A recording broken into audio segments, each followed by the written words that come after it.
Ang Idaho State Quarter. Ito po ang topic na pag-usapan natin pagkatapos lang po ng aking maiksing intro.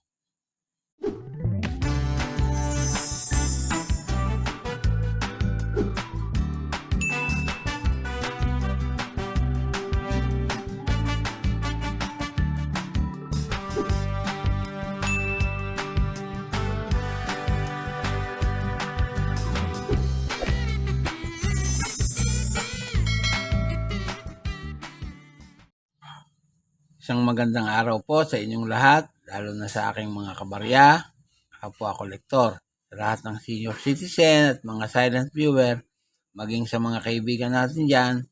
Magandang araw po. Meron po tayong coins dito ngayon, ang Idaho State Quarter. Pag-usapan po natin. Ang coins pong ito ay isang commemorative issue. Ang Idaho State Quarter ay nabibilang sa United States 50 State Quarter Program. Yan po ang kanilang programa para sa mga bariyang ito. Sa harapang bahagi po ay makikita natin ang profile picture ni George Washington, ang unang presidente ng United States of America. Naging presidente po siya 1789 to 1797. Yan po. At sa bandang ibabaw, nakasulat ang katagang United States of America.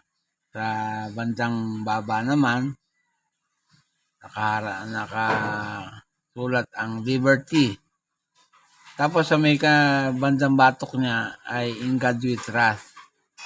Tapos sa ilalim, $quarter. Yan po.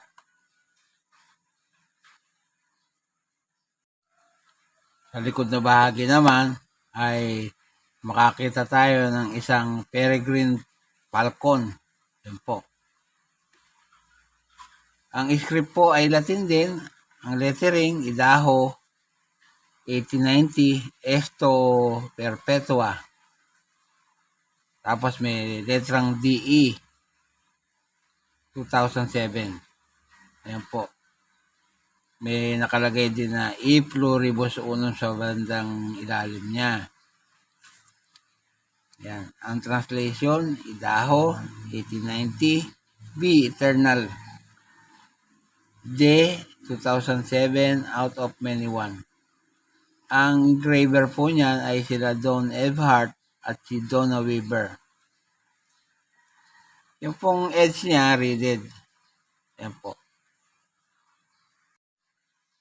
Gaya po ng mga coins na iba ng United States, sa tatlong pagawaan din po ng coins ipinagawa yan. Una po ay sa Denver, sa United States, pangalawa sa Philadelphia, at pangatlo sa San Francisco. Yan po, nagpapagawa po sila ng barya doon. Yan nga po ay nanggaling sa bansang United States of America. Ang period, Federal Republic, buhat 1776 hanggang sa kasalukuyan. Circulating commemorative coins po yan. Ang taon, 2007. Ang value po ay $1/4 o $quarter o 25 cents. Yan. Kung itatapat natin sa Philippine peso, ang katumbas po niyan, 15 pesos. Yan po. Ang currency po ay dollar. Ang composition po, copper nickel. Yan po. Tumitimbang po yan ng 5.67 grams, may diameter na 24.26 mm at kapal na 1.75 mm. Ang hubog, ayan, makikita nyo naman, bilog. Milled ang technique na ginamit yan at coin alignment ang orientation.